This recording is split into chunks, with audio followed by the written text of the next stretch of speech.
بسم اللہ الرحمن الرحیم نحمده ونصلی علی رسولہ الکریم اما بعد 15 روزہ اسلامی عقائد کورس کا 11واں عنوان ہے اسلامی عقائد اور ان کے دلائل۔ اسلامی شریعت کے 4 دلائل ہیں، یعنی 4 چیزیں ایسی ہیں کہ ان سے شریعت کے مسائل ثابت ہوتے ہیں۔ جو مسائل ان سے ثابت ہوں گے وہ شریعت کے مسائل کہلائیں گے، جو ان سے ثابت نہیں ہوں گے یا ان کے خلاف ہوں گے وہ شریعت کے مسائل ہرگز نہیں ہوں گے۔ ان میں سے پہلی چیز ہے کتاب اللہ، دوسری ہے سنت، تیسری ہے اجماع امت اور چوتھی ہے قیاس شرعی۔ کتاب اللہ تو اللہ تعالیٰ کی کتاب ہے، اللہ تعالیٰ خالق اور مالک ہیں، بندوں کو ان کی مرضی کے مطابق چلنا ہے، لہذا وہ اپنی مرضی اپنی کتاب میں بتا دیتے ہیں یا اپنے نبی کے ذریعے بتا دیتے ہیں۔ تو کتاب اللہ تو اس لیے حجت ہے کہ جو کچھ کتاب اللہ سے ثابت ہے وہ شریعت ہے اور دین ہے، اور جو کتاب اللہ کے خلاف ہے، اس سے ٹکرا رہا ہے، وہ دین نہیں ہے۔ دوسرے نمبر پہ حضور سنت بھی حجت ہے۔ سنت میں حضور نبی کریم صلی اللہ علیہ وسلم کی سنت، خلفائے راشدین کی سنت اور صحابہ کرام کی سنت تینوں شامل ہیں، اس لیے کہ سنت کا معنی ہے طریقہ اور راستہ، طریقہ اور راستہ جو ہے اس پر چلا جاتا ہے۔ تو حضور دین کے اندر ان لوگوں کی سنت کو لازم قرار دیا گیا ہے جن کی اتباع کا کہا گیا ہے، راستے کی اتباع کی جاتی ہے، طریقے میں اتباع کی جاتی ہے، پیروی کی جاتی ہے۔ تو قرآن پاک نے نبی کریم صلی اللہ علیہ وسلم کی اتباع کا بھی کہا ہے اور صحابہ کرام کی اتباع کا بھی کہا ہے۔ سورہ بقرہ کی آیت نمبر 137 میں فرمایا کہ صحابہ کرام کے ایمان جیسا لاؤ تو پھر ہدایت پاؤ گے۔ اور حضور کی اتباع کی تو بہت سی آیات ہیں جن میں سورہ احزاب کی آیت نمبر 21 بھی شامل ہے کہ رسول اللہ میں تمہارے لیے بہترین نمونہ ہے۔ تو حضور اور صحابہ کی اتباع کا فرمایا، اس لیے ان کی سنت بھی شریعت کی ایک دلیل ہے، اور حضور نے خود اپنے لیے بھی سنت کا لفظ استعمال فرمایا۔ موطا امام مالک کی روایت ہے، آپ نے فرمایا کہ میں تم میں 2 چیزیں چھوڑ کر جا رہا ہوں، اگر ان کو مضبوطی سے پکڑو گے تو کبھی گمراہ نہیں ہوگے، ایک اللہ کی کتاب اور ایک اللہ کے رسول کی سنت۔ اور خلفائے راشدین کے بارے میں بھی فرمایا کہ تم پر میری اور میرے خلفائے راشدین کی سنت لازم ہے۔ اور حضرت عبداللہ بن مسعود نے فرمایا کہ جو کوئی آدمی چاہتا ہے کہ وہ سنت اختیار کرے تو پھر وہ صحابہ کرام کے طریقے کو پکڑ لے۔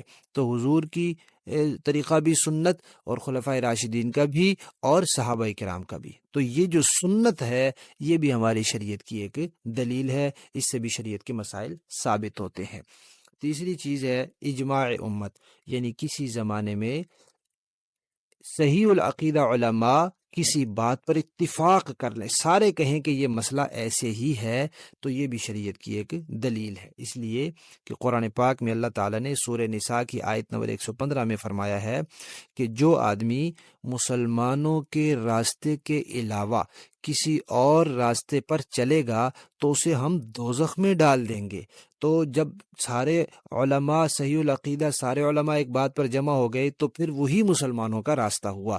اب جو اس کو چھوڑے گا تو وہ دوزخ کا راستہ ہوگا۔ یہ دلیل ہے اس بات کی کہ سارے علماء کا کسی بات پر جمع ہو جانا یہ بھی حجت ہے۔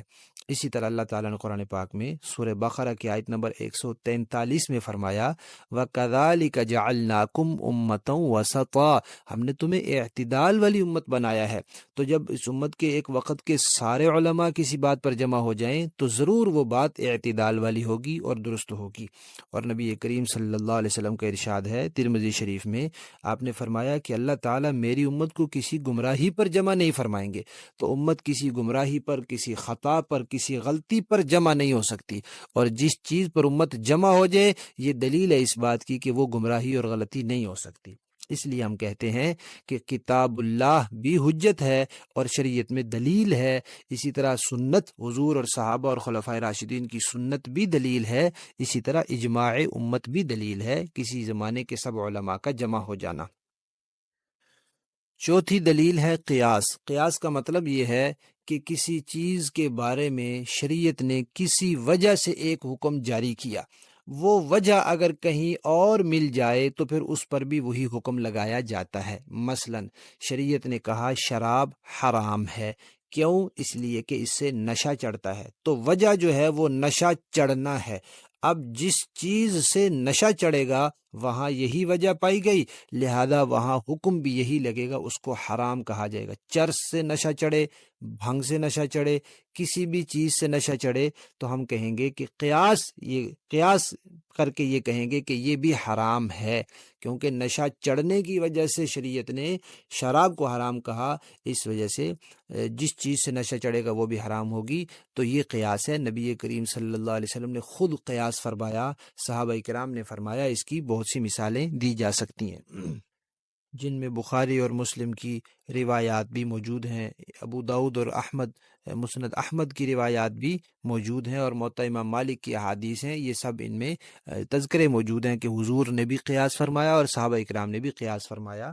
مشہور حدیث ہے حضرت معاذ رضی اللہ تعالیٰ عنہ کی، حضرت معاذ رضی اللہ تعالیٰ عنہ کے بارے میں کہ جب نبی کریم صلی اللہ علیہ وسلم نے ان کو یمن کا گورنر بنا کر بھیجا، اس زمانے میں جو گورنر ہوتے تھے وہ قاضی بھی ہوتے تھے، مفتی بھی ہوتے تھے، فقیہ اور مجتہد بھی ہوتے تھے، تو لوگ انہی سے مسائل پوچھ کر عمل کرتے تھے۔ تو جو مسائل قرآن و سنت میں واضح نہیں ہوتے تھے اس میں پھر وہ اپنا اجتہاد کرتے تھے، قیاس کرتے تھے۔ تو حضور نے حضرت معاذ سے پوچھا کہ تم کیسے فیصلہ کرو گے؟ انہوں نے کہا اللہ کی کتاب سے۔ حضور نے فرمایا اگر اللہ کی کتاب میں نہ ہوا تو؟ اس سے پتہ چلا کہ ہر مسئلہ پوری وضاحت کے ساتھ کتاب اللہ میں نہیں ہے، اگرچہ اصول موجود ہیں۔ تو انہوں نے عرض کیا یا رسول اللہ میں اللہ کے رسول کی سنت سے، تو اس سے پتہ چلا کہ کتاب اللہ میں مسئلہ نہ ہو تو پھر پہلے سنت کو دیکھنا چاہیے۔ تو حضور نے فرمایا اگر سنت میں بھی نہ ہو تو؟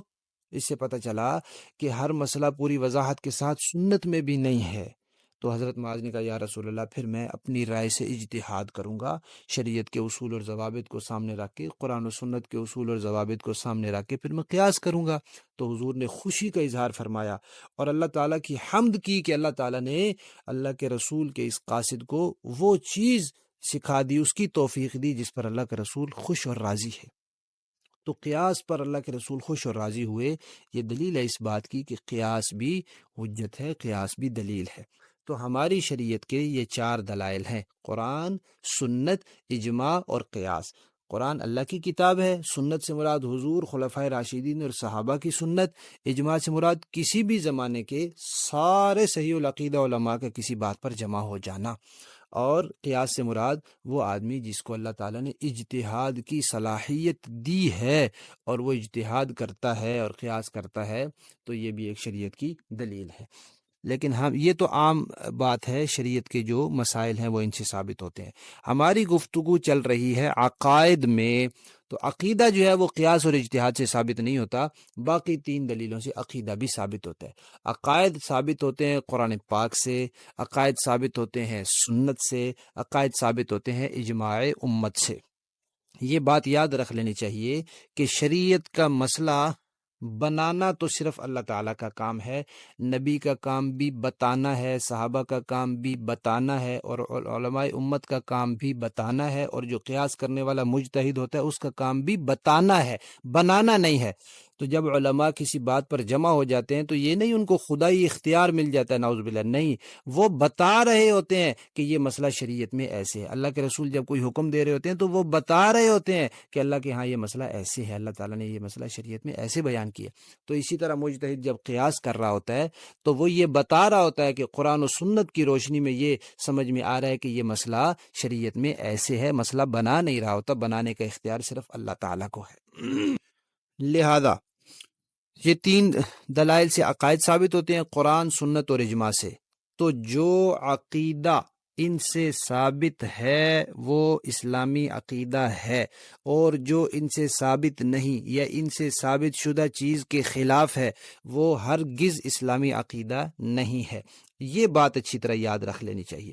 اسی طرح قرآن و سنت کی جو تشریح اور جو وضاحت اس سے ثابت ہے، صحابہ سے ثابت ہے، تو وہ ٹھیک ہے، اور جو ان سے ثابت نہیں ہے وہ ٹھیک نہیں ہے۔ یہاں ایک جملہ یاد کر لینا چاہیے کہ ہمارا دین آیا تو اللہ تعالیٰ کی طرف سے ہے، اور رسول اللہ صلی اللہ علیہ وسلم کے ذریعے آیا ہے، یہ 2 واسطے تو ہر کسی کے ذہن میں ہوتے ہیں۔